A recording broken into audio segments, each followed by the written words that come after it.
While you, the viewer, may or may not be in a relationship, it's a sure bet that you want to be with others of like mind, peer group compatriots who feel, believe, and experience life as you do. So this video applies to everyone, in relationship or not. I'm going to address the subject from relationship, and you can apply it to yourself as you see fit. Have you heard yourself talking internally about how much you wish your husband, wife, boyfriend, girlfriend, significant other, you can fill in the blank here, wishing that they were as devoted to spiritual practice as either you are or you want to be? Are you disappointed that the mate you chose or are choosing doesn't feel driven to understand himself or herself as you're sure you're doing? This distraction, this attachment to what the other person is doing, being, or experiencing is what I call being blindsided by your relationship. So let's take a look at how this happens.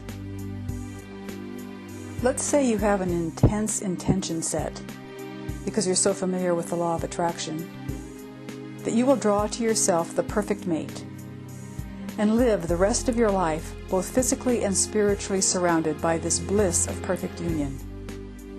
And the person shows up, or at least you believe he or she has. And you are very excited. You make the connection, and off the two of you go into life, the spirit, and divine happiness. But then something happens. It's been a few years now, and there have been a few signs that you're both achieving your, hopefully, mutual spiritual goals. Sometimes it even feels like the strength of your union is increasing, solidifying in its presence. And then things begin to change, especially within you, because truthfully, you're the only one you can really talk about. You begin to see things in a different way. The little character attributes that exist between the two of you that used to only ruffle you slightly are becoming bigger. You might even feel yourself experiencing actual anger. So you try harder. You attempt to be more spiritual. And you make sure your partner knows how hard you're trying. After all, you are a spiritual light worker. You have come to earth to express all of the heavenly gifts that you know you have. And while they're not always appreciated by the masses, at least this person has appreciated all you are. He or she must see how pure you are becoming in your intent, don't they? Right here, right in this moment when you are feeling that, you are blindsided. The definition of blindside is that part of your field of vision where you are unable to see, or the side opposite that toward which you are looking. In other words, what you are experiencing is that which you are not looking at. So, what to do? Well, the first inclination is to bolt, to run away, or to fight. It is the typical fight or flight mechanism kicking in, so that you may continue to survive within the relationship in the way you construe it to be.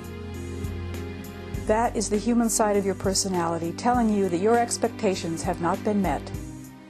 You probably made a wrong decision somewhere back there, and you must get away if you are going to continue to grow. My questions are these. Could it be possible that the person you chose as the perfect mate is being just that? Could it be that he or she is simply being who and what they are, as authentic as they find it possible to be, and are subtly, by their frequency, asking you to be as well? Could it be that this is an invitation to step up to the plate, to look in the direction that you have not been looking, define that as more deeply into yourself, and express the authenticity of your present feelings? My answer to these questions is yes, and yes, and yes. You are being given an opportunity to look at your preconceived beliefs about how your spiritual life is to present itself. how you are supposed to experience that set of beliefs, and how those in your life are supposed to respond to your preconceived idea of your own growth. And that takes courage. And it takes humility, allowance, and acceptance that the direction in which you are not looking is the direction that is saying, in so many words, look at me, look this way, how about this, whatever that may be. It is always your choice.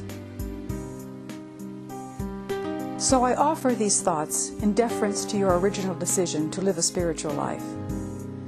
If I were writing this, I would put that spiritual life in quotes, because it is relative. And so long as you hold on to any idea about how that spiritual life is going to show up, to that degree are you blindsided. And you don't have to be. Remove the blinders that cover your authentic feelings. Speak from your heart, and let your personal teacher, your partner, mate, etc., know that you are observing these learnings within yourself. Talk about how you are feeling, always remembering that this is about you. Open yourself up to authentic dialogue with your partner. Remain humble, observant, and loving. And as you do so, and as they respond, you both have a chance, mutually and individually, to watch your union grow stronger, truer, and emptied of illusionary expectation.